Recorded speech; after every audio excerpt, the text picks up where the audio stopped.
Sauf que les parents de Margot, en la laissant partir elle et ses sœurs chez les parents de leurs amis, ne le savent pas encore, mais ils viennent de faire la plus grosse erreur de leur vie.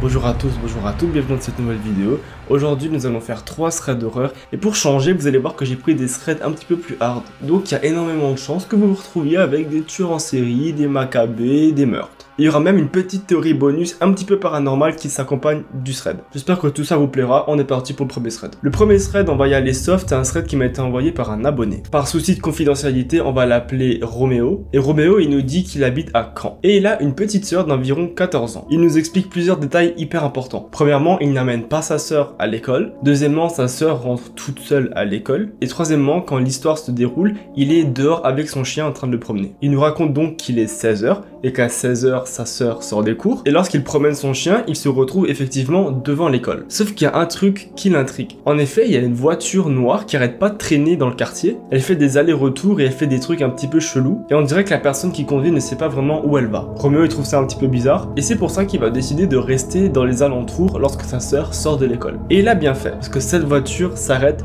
devant l'école. Il y a des mecs qui sortent de la voiture noire et ils prennent sa sœur. En gros, ils sont en train de la kidnapper. Lui, Roméo, il est spectateur de tout ça, donc il décide de voler au secours de sa sœur. Il nous dit que lorsqu'il arrive, il fracasse un mec et que le deuxième sort une matraque télescopique. Roméo, il arrive à se défendre et à en mettre un par terre. Il prend alors la matraque et le deuxième décide de lâcher sa sœur et de se barrer. Roméo, il va alors prendre sa sœur dans ses bras et il va appeler la police. Mais comment est-ce qu'une telle chose a pu arriver? Bien en fait c'est seulement après avoir appelé la police que pour une fois dans un thread la police a été utile. En gros il nous explique que lui et sa sœur vont devoir passer devant des policiers et leur expliquer toute l'histoire. Malheureusement les personnes étaient cagoulées donc impossible de savoir à quoi elles ressemblent et pourtant ils vont quand même être arrêtés. Et c'est pour une raison très simple, c'est que premier truc badant, c'est pas leur premier essai. Heureusement les fois d'avant ça avait aussi fail, mais ça reste qu'ils étaient déjà allés devant la justice pour des histoires similaires. En plus de ça, les personnes qui ont commis cet acte ont avoué avoir prémédité un kidnapping, et plus précisément le kidnapping de la sœur de Roméo. Ils vont alors délivrer des détails assez flippants, comme par exemple qu'il la suivait jusqu'à l'école et qu'il la suivait quand elle rentrait chez elle, et qu'il prenait aussi plein d'infos sur quand elle terminait les cours, avec qui elle partait, s'il était seul, machin. Tout ça histoire d'établir un plan dans l'unique but de la kidnapper. Et il serait probablement arrivé à leur fin si Roméo n'avait pas promené son chien cette journée-là près de l'école. Roméo il nous dit que tout s'est arrangé et qu'à partir de maintenant il l'amène et il cherche lui-même sa petite sœur. Gros big up à toi qui t'es sûrement reconnu et merci pour ton histoire qui était incroyable. La deuxième histoire, on va partir sur un truc un petit peu plus énervé déjà. Et c'est d'ailleurs dans cette histoire qu'il y a un petit truc un petit peu paranormal. Et en plus de ça, je l'ai pas dit, mais c'est une histoire qui s'est passée il y a très longtemps. En gros, on est au début des années 1900 lorsque cette histoire se passe et cette histoire nous est racontée par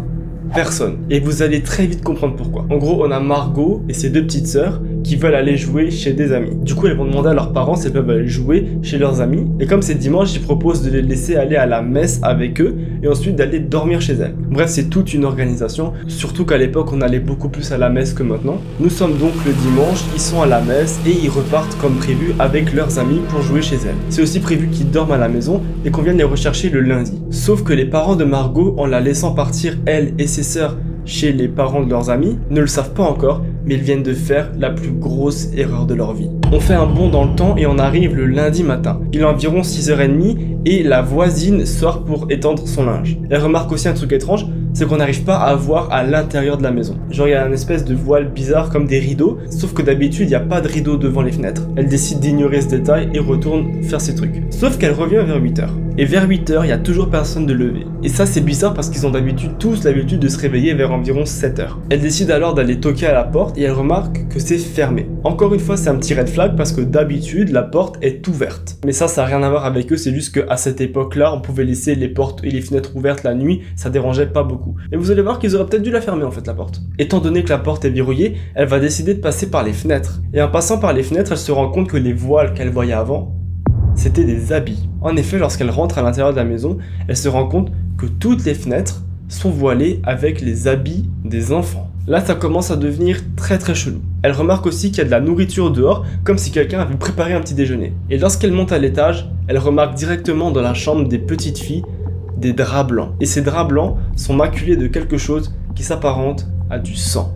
Elle s'approche alors de ces draps blancs et lorsqu'elle les tire, elle y voit la pire chose. Sous ces draps blancs, il y a le corps des petites filles découpées en morceaux. Elles ont toutes été sauvagement mutilées et décapitées. Au sol, il y a un autre drap blanc et lorsqu'elle le tire, elle voit Margot sans tête. Elle y remarque aussi autre chose qui est encore plus déroutant. Il y a un déjeuner encore chaud sur une assiette au pied de Margot. Lorsqu'elle essaie de trouver les parents, elle les retrouve dans leur chambre, décapités. Et à côté d'eux, une hache. Celle-ci est pleine de sang et vous allez voir qu'elle va donner vie à l'une des plus grandes légendes des États-Unis, le meurtre à la hache. En effet, bien que ça ait l'air incroyable, ce thread est 100% vrai. Et lorsque la voisine va appeler la police et qu'ils vont venir sur les lieux, ils vont émettre la théorie suivante. Un homme ou une femme s'est introduit avec une hache dans la maison et a assassiné tout le monde durant la nuit. Le matin, il s'est alors fait un petit déjeuner et il a mangé une partie de ce petit déjeuner à côté du cadavre des enfants. Il a ensuite laissé le petit déjeuner, laissé l'arme du crime dans la chambre des parents. Il a ensuite fouillé dans la garde-robe des enfants afin de tapisser toutes les fenêtres de leurs vêtements et s'est ensuite enfui. Ce meurtrier n'a jamais été retrouvé et l'histoire s'est passée à tellement longtemps qu'on est sûr qu'on le retrouvera jamais. Et en plus de cette histoire qui est franchement déjà bien glauque, j'ai une autre anecdote un petit peu paranormale. En gros, cette maison où s'est passé tous ces meurtres horribles, on peut la visiter et il y a des chasseurs de fantômes qui viennent afin de pouvoir l'examiner. Et un soir, il y a une équipe de chasseurs de fantômes qui est venue afin de rentrer en contact avec l'âme des gens décédés dans cette maison. On va pas parler des résultats qu'ils ont eu, mais on va parler du chef des opérations de ce groupe de chasseurs de fantômes qui, vers minuit, a décidé de s'isoler dans une chambre. Il s'est alors enfermé à clé et une dizaine de minutes après, il n'en est toujours pas sorti. Son équipe de chasseurs de fantômes a décidé alors d'enfoncer la porte et l'a retrouvé gisant dans son sang avec un couteau dans le cœur. Il est alors directement transporté à l'hôpital, mais les interrogations qui restent derrière cette histoire sont dingues. Premièrement, il était tout seul dans la chambre, donc c'est qui l'a poignardé? Deuxièmement, selon le médecin qui l'a opéré, la façon dont le couteau est rentré dans la chair, c'est pas lui qui a pu se le mettre lui-même. Donc il y a vraiment quelqu'un qui lui a planté un couteau dans le cœur, mais il n'y avait personne dans la chambre. Troisièmement, et ça c'est selon moi le plus creepy, l'histoire s'est passée exactement 100 ans jour pour jour après les meurtres originaux de 1900. Voilà, c'était une petite anecdote que j'ai trouvée dans le thread, c'était assez sympa, je trouvais que ça rajoutait un petit truc. Et on est donc parti pour la troisième histoire. La troisième histoire est l'histoire de Sabrina. Sabrina travaille dans un petit café aux États-Unis et petit détail assez important, elle travaille durant la nuit. Et cette nuit-là où sa vie a basculé, elle s'est engueulée avec son petit ami. Il était censé venir la chercher, mais comme ils se sont pris la tête, il est venu un petit peu plus tard. Et il n'a aucune idée des conséquences que ce retard a eu dans la vie de Sabrina. En effet, Sabrina, elle est en train de travailler lorsqu'il y a un homme légèrement cagoulé et un peu bizarre avec une capuche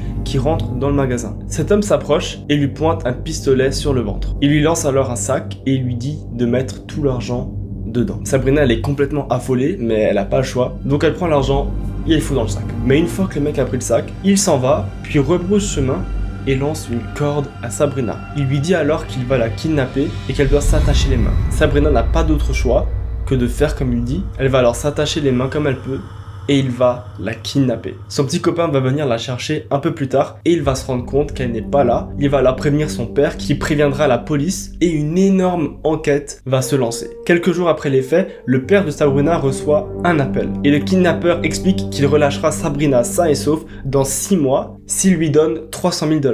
Il a simplement besoin de les verser sur le compte de Sabrina et le kidnappeur s'occupera d'aller les récupérer et de laisser la vie sauve à Sabrina. Il lui explique aussi qu'il a une preuve que Sabrina est vivante et il lui donne une adresse. Lorsque la police et le père se rendent à cette adresse, ils remarquent ceci. Ce que vous voyez, c'est une demande de rançon avec une photo de Sabrina. Elle tient le journal de la journée même, ce qui prouve qu'elle est vivante. L'argent va donc être transféré dans le compte de Sabrina et lorsque celui-ci va être récupéré, la caméra de surveillance de ce distributeur va nous donner la première image du meurtrier. Il s'agit d'Ismaël Reyes, un meurtrier qui s'avère très connu. Le problème dans toute cette histoire, c'est que Sabrina ne sera jamais retrouvée vivante. Et en fait, c'est même pire que ça. Sur la photo que vous avez vue de la rançon, elle était déjà morte. Je sais que ça paraît complètement dingue, faut absolument que je vous explique parce que c'est un truc de fou. En fait, lorsqu'il a kidnappé Sabrina, il lui a dit qu'il lui laisserait la vie sauve et il l'a simplement enfermée dans son garage. Et le pire, c'est qu'à côté, il y avait sa famille qui vivait. Donc il remontait manger avec sa femme et ses enfants